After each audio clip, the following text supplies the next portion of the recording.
This is National Park: Secrets and Legends. Yosemite National Park, the country's most iconic wilderness area. Nearly 1,200 square miles of pristine California backcountry, extending along the Sierra Nevada mountain range. Every year, millions are drawn to its magnificent natural splendors, such as the giant ancient sequoias and the granite cliffs of El Capitan. But it's also a place where some believe that dark and malevolent forces roam the landscape and danger lurks in unexpected corners. September 2009, a young attorney is hiking in Yosemite National Park. He arrives at the shore of Grouse Lake at around midday. He's in good shape, and it's been an easy hike. He's surprised when he suddenly feels overwhelmed with fatigue and sits down to rest. It's only a matter of minutes before he falls into a deep sleep. He believes he slept for maybe 1 to 2 hours when he was jolted awake by what he described as a bizarre scream. He didn't know if it was an animal or a human. Even more alarming, he has a strange feeling that someone is watching him. He turned around very slowly, and there he saw this young boy he described as being Native American. The mysterious youth stares at him in silence. The man can't understand what the boy wants. But then something else dawned on him. This boy was partially transparent, and the man suddenly realized he was seeing a ghost. Terrified, the man flees into the forest. But his ordeal is not over. He heard a voice behind him say, "Come back." This really terrified this man, who headed up the trail as quickly as he could, and he has never returned to Grouse Lake. Who could this boy be? And what could explain the bizarre, unearthly scream heard that day? In 1857, Galen Clark, America's first park ranger, wrote in his memoirs that while exploring Yosemite, he also heard a strange wailing sound at Grouse Lake. He asked members of the local Native American Miwok tribe what kind of wild animal could make such a sound.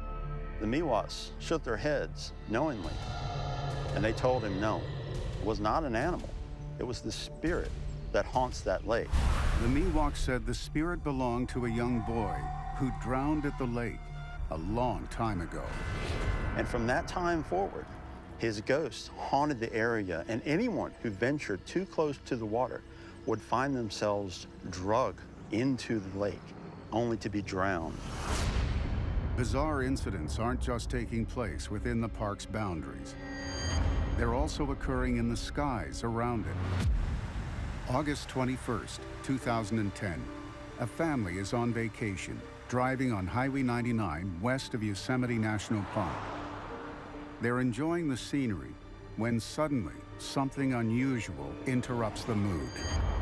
The passenger in the rear seat looked out the window, and on the horizon, she saw a craft, an unidentified craft. It looks like some kind of aircraft hovering above the hillside. It has an unfamiliar shape, and the way it's levitating in the air is unlike anything she has ever seen. She told the other 2 passengers, and they pulled over.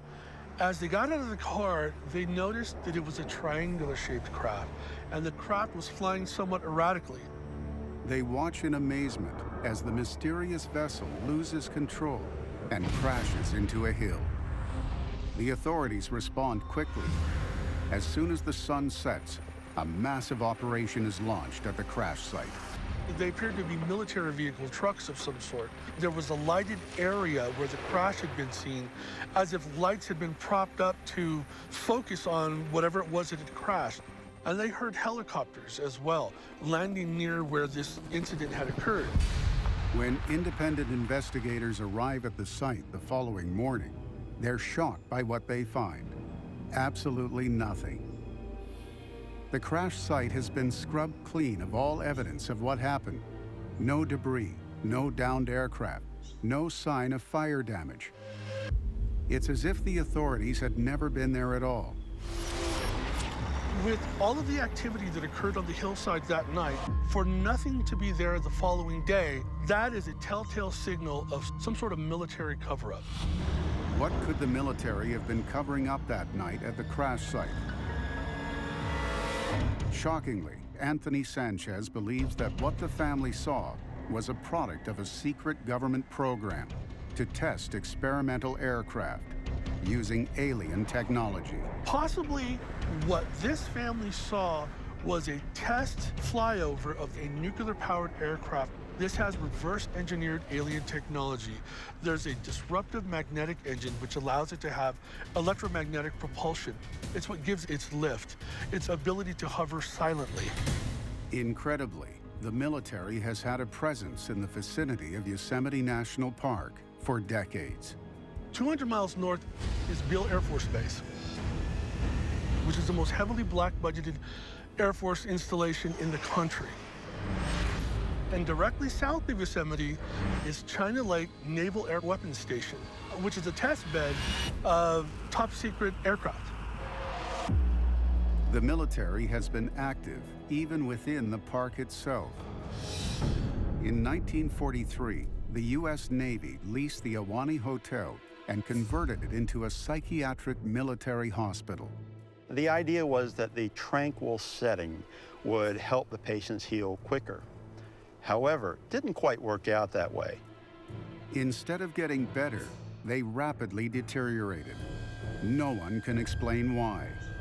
Some believe the patients saw ghosts roaming the park near the hospital, causing them to slip even deeper into madness. One thing we do know is that the treatment of psychiatric patients was abruptly stopped within just a few months. What happened to the patients at the Ahwahnee Hotel? Was it just a coincidence, or could there be a sinister reason for their sudden deterioration? An unusual disappearance in 1995 may provide a clue.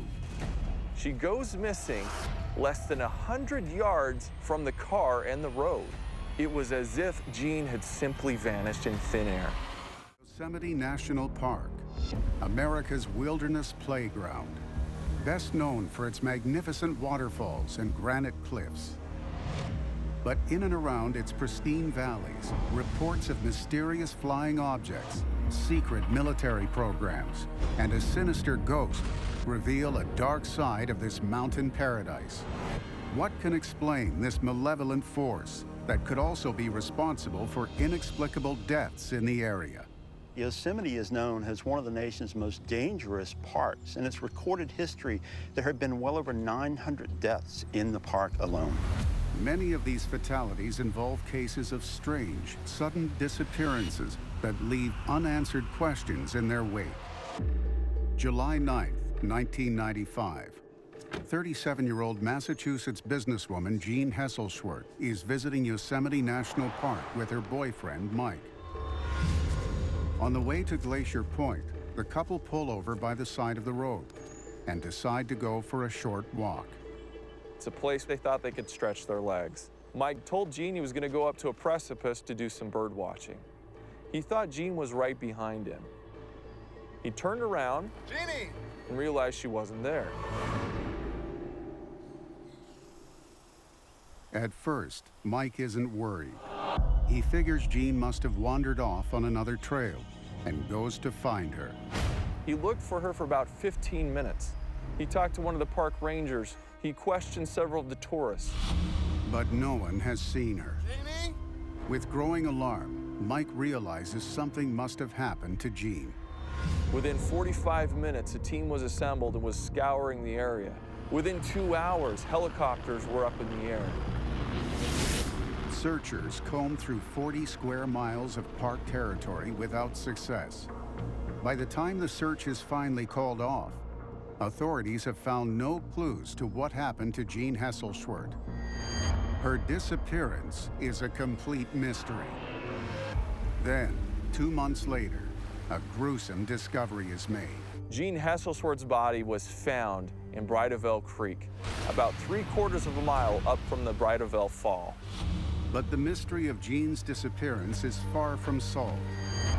Most puzzling of all, the odd location where her body was found, far from the trails used by park visitors. How did she end up in such a remote terrain?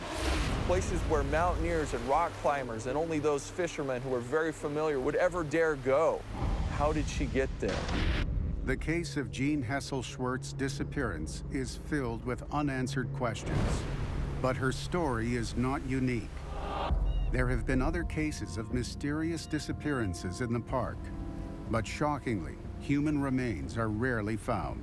You should be able to find a body and recover it easily.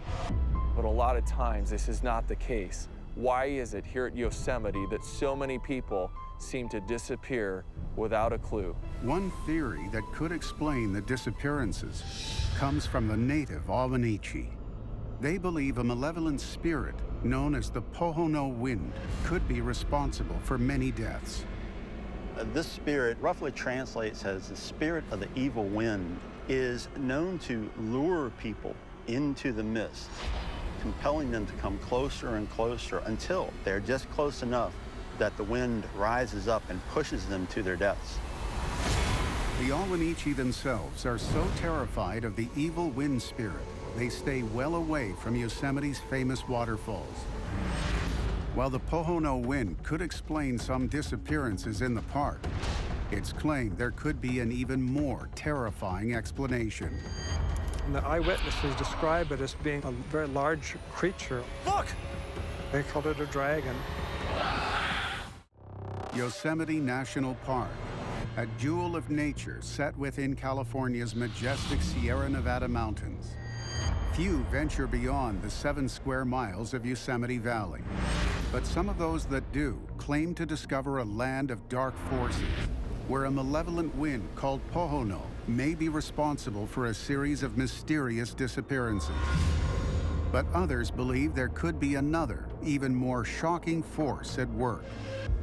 February 2013, on the outskirts of Yosemite, as 2 young men approach their car, they're startled by a loud screeching sound in the sky. Look! But when they look up, they're shocked to see a creature unlike anything they've ever seen. The body was about the size of a Doberman Pinscher. Has a long tail, to be described as dark color, and it has a long neck, a long pointed head crest, which is like a cone coming out the back of the head. It appears to be half bird, half lizard, like something out of a nightmare. To their horror, the creature seems to have seen the 2 men. It swoops around and heads directly for them. Then, just as suddenly, it veers off. They watch it as it heads for the distant peaks of the Sierra Nevada mountains. They were shocked by it, started talking to people, and found that somebody had seen the same animal flying through that same park just days earlier. What did the men see that day near Yosemite National Park? Researcher Jonathan Whitcomb has a shocking theory. He believes it's a pterodactyl, a prehistoric flying dinosaur that once roamed the skies 50 million years ago. We believe that they are actually animals thought to be extinct but actually still live. Yosemite has vast wilderness areas, and there's countless places where it could be hiding. Could the presence of these flying predators have something to do with the pattern of disappearances in Yosemite?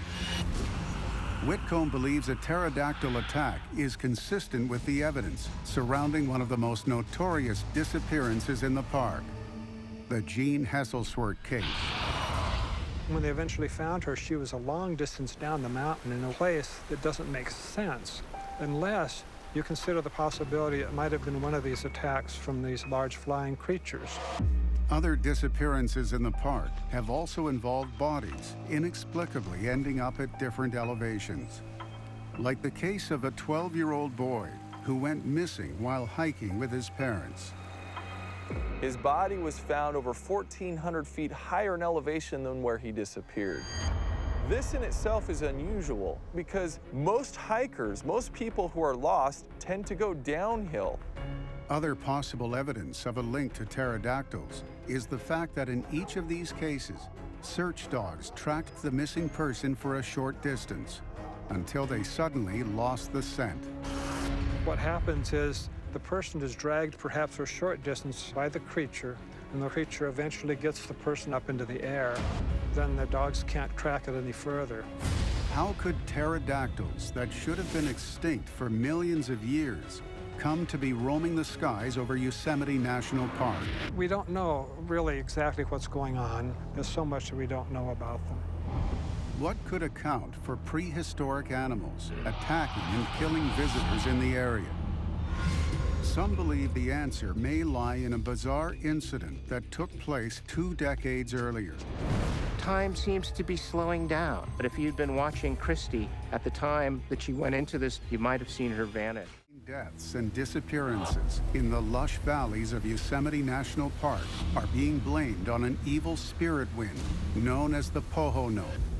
Others claim an even more perplexing force is behind these disturbing events. Prehistoric pterodactyls attacking and carrying away victims. If true, what could explain the existence of these long-extinct creatures in the park? 1995. After a long day hiking in Yosemite Valley, a young girl named Christy, along with her family, stopped for ice cream at an outdoor cafe. But then she senses something she cannot explain, something strange. It's as if the very fabric of reality is shifting before her eyes. Time around her seems to be slowing down. She gets separated from her family. She calls for help, but no help arrives. Trapped in this bizarre alternate reality, Christy doesn't know what to do. It's as if she somehow left her own world and can't find her way back. She feels she's in some unusual place and time, and for some reason there's more people there than she feels there should be. And then, as suddenly as it began, her bizarre ordeal is over. The circumstances, the environment changes back to normal. She's able to reconnect with her family. What happened to Christy that day in Yosemite National Park? Was her experience real or a momentary hallucination? Some believe that what Christy experienced was a tear in the fabric of time, called a time slip. This is a moment when there's a brief interface between the past and the present. And during this time, witnesses can have very unusual experiences. It's believed a time slip occurs when there are fluctuations in the space-time continuum. And these seem to occur with great strength at Yosemite National Park. These fluctuations and variations at Yosemite create a kind of anomaly in the timeline, so that it's possible that people or creatures from the past could accidentally slip through, creating a time slip experience. Could these time slips be powerful enough to allow creatures from prehistory to travel through time and reappear in the present?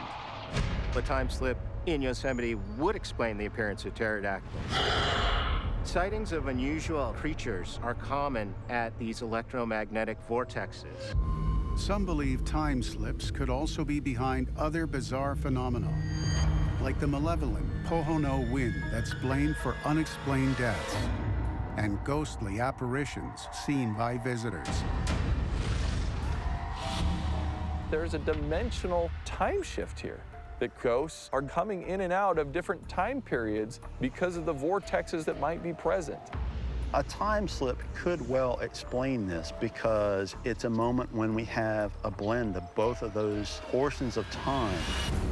Yosemite National Park will remain a unique place where its claimed entities from the prehistoric past coexist with the present in mysterious and troubling ways.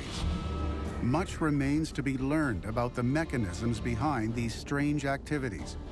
But what is not in doubt is the intense fascination the park holds for anyone who visits it. The experience of seeing Yosemite is almost indescribable and unimaginable. It's so awesome, so impressive, and such magnificent scale that it puts you into a kind of expanded state of consciousness. If I had to use one word to describe Yosemite, I think I would say compelling.